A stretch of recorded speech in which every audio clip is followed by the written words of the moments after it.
Hi guys, there's been quite a lot of talk about ginger cakes recently, and today I'm going to be making a ginger cake for a friend. It's a fantastic gingerbread recipe. It's a nice moist sticky gingerbread. Me that doesn't like ginger loves it now though. Anyway, get back to the topic in hand. It's a very forgiving recipe. The first time I made it, I forgot to put the rye flour in. That's 2 ounces of the flour was left out. And it was fantastic! So without any further ado, we shall get on and make this recipe. Okay.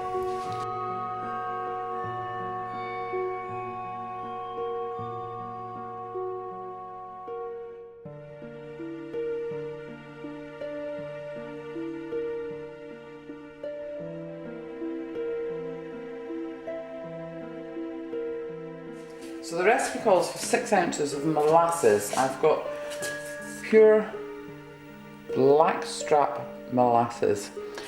And the easiest way to work out how to do this is to actually take the lid off, set your jar on your scales and turn your scales on. That'll zero your scales, and then as you remove your molasses from the jar, it'll tell you how much you've taken out. So close, half an ounce, like that. And that goes in the pan with the molasses. And that goes in the pan on a low heat. All you're doing is just melting those ingredients together. Right, before I actually put that in, I'm going to add my other ingredients. Carbonate soda. Recipe calls for a teaspoon of each, so it's getting a good teaspoon of each. In fact, it's getting a good one and a half of ginger because that's how he likes it. Okay, lovely.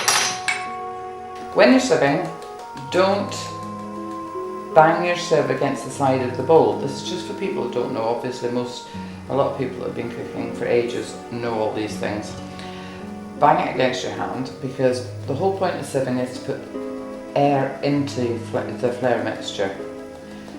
The other point with this is because we're using wholemeal flour, we're going to get left with a lot of bran. That's fine, just sieve out all the ordinary flour, and when you've got the bran left at the end, just tip it in on top of the mixture.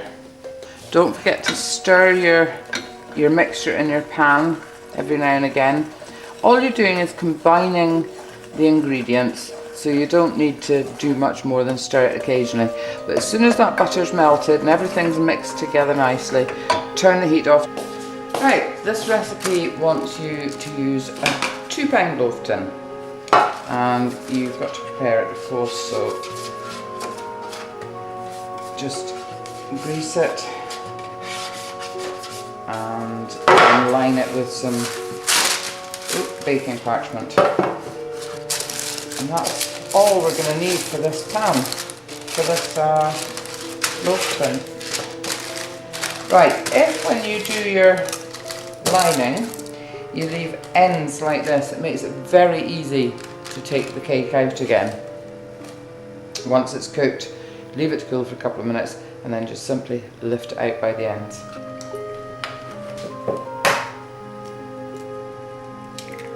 These are nice fresh eggs from my chickens. Look at that one, lovely. Beat them up together a little. Make a little well in the middle.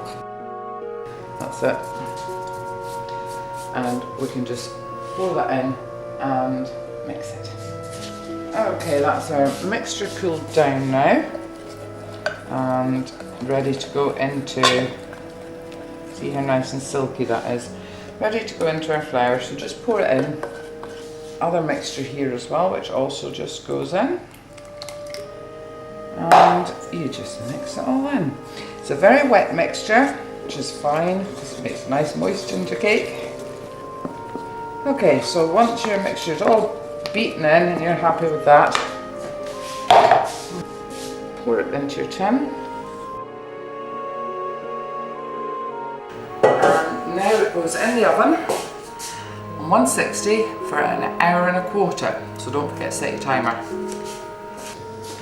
Okay guys, that's the cake out the oven, and as I said, using the parchment paper makes it ever so easy to take out of the tin. And that's it. One ginger cake.